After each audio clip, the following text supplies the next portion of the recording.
Hi friends, and welcome back to my channel. In today's card making video, I will be sharing with you an easy stamping technique for beginners. Enjoy the tutorial.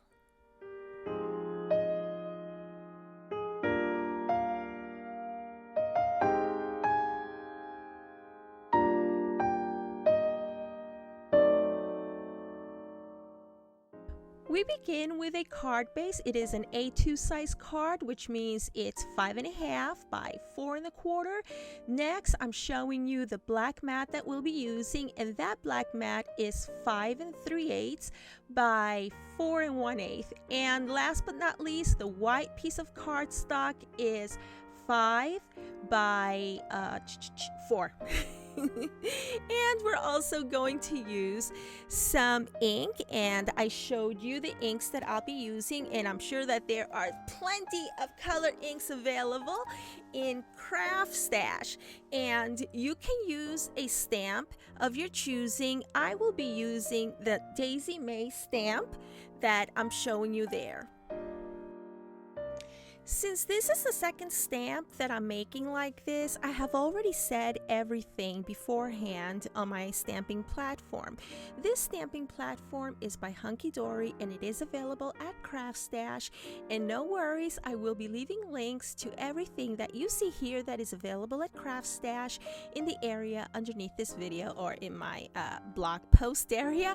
And so yeah, I have everything set here, and I will be inking my stamps, and I do believe I had to run it through twice, which is why everybody should have a stamping platform. Check it out at Hunky Dory is available at CraftStash. I know I'm repeating myself, but I get so excited about this because I've been wanting a stamping platform for like the longest time, and I'm not lying to y'all.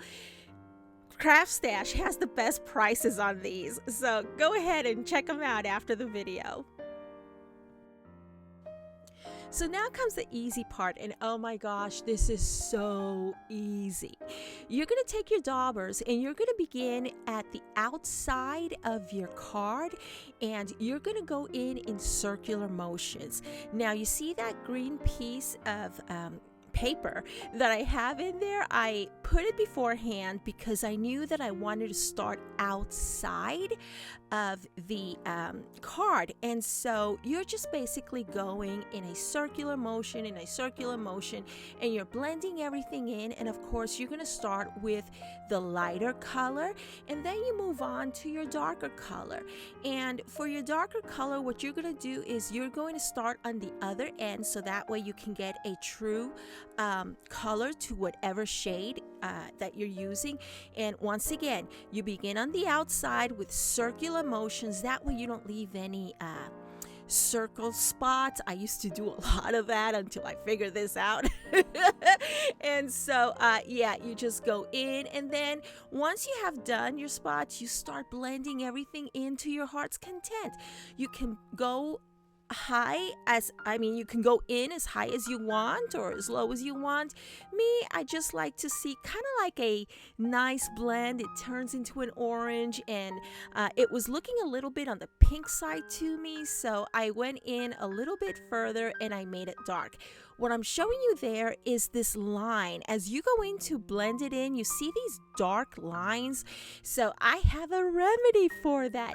I go back in to my paper trimmer, and then I am going to trim 1/8 of an inch each side. Okay, you're going to go on the width and the length, just 1/8 of an inch. That way, because you have already trimmed it 1/8 of an inch, right, when you first trimmed your card. So by trimming it another 1/8 of an inch, you are giving yourself 1/4 of an inch in the black matting space, and it looks spectacular. So yeah, and I mean, you could leave the smudges on there, that dark border, if you wish. Me, I really didn't want it there, so I went ahead and did that trimming, and it worked out just great. Okay, so you're going to add some double-sided tape to the back of the card that you just made, and you put it on your mat. And then afterwards, you're going to use double-sided tape once again on the back of the black mat, and you're going to adhere that to your card base.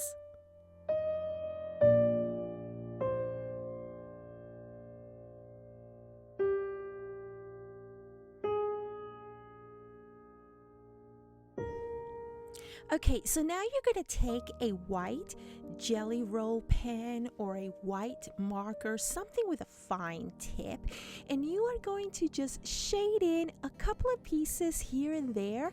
Like, for example, for this theme, I'm shading in the seagulls, and I'm also going to be shading in just kind of like follow the lines of the waves that you see underneath the lighthouse. And I think that that just adds a touch of interest. It makes it come out of the ordinary, and I think that this is a really fun technique. It is an easy technique for you to do if you're just beginning at stamping.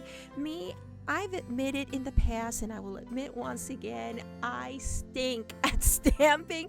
I have my Copic markers, and they just sit there because I can't color worth a dime. And I try, trust me, I try. But I love my stamps, and I figured, you know what, let me go ahead and do something else with them, see how else I can do my stamping. There's some beautiful scenes out there, especially by Daisy May Designs. And so, yeah, I think that this is a quick and easy stamping technique, whether you're a beginner or you're a pro. And as you can see, it doesn't take forever. And yeah, I hope that you liked it. I hope that you've enjoyed my tutorial. I hope that it was fun for you and easy to follow. So yeah, go ahead and leave me a nice comment, thumbs up my video, and subscribe to my channel if you haven't already done so. I'll see you once again real soon. Bye now.